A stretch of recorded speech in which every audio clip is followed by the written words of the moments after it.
ایک آدمی سرے راہ اپنے ڈاکٹر سے ملا تو حیرت سے پوچھا، جناب آپ اپنا کلینک بند کر کے چپکے سے کہیں چلے گئے اور کسی کو بتایا تک نہیں، ایسا کیوں؟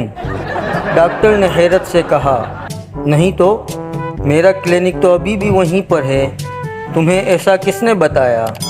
اس آدمی نے کہا، آپ کے کلینک کے نیچے چاول کی دکان والے نے اور اس کے برابر بیٹھے قصاب نے۔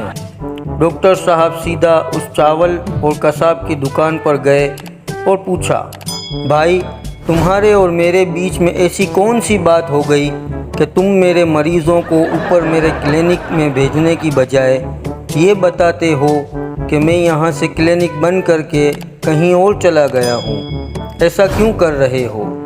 ان دونوں نے کہا، ڈاکٹر صاحب آپ بھی تو جو بھی مریض آتا ہے اسے کہتے ہو کہ چاول نہ کھاؤ، بڑا گوشت نہ کھایا کرو، ان سے الرجی ہوتی ہے۔ اگر کام کرنا ہے تو مل کر کرتے ہیں، ورنہ دکانداری بند ہوگی تو سب کی ہوگی۔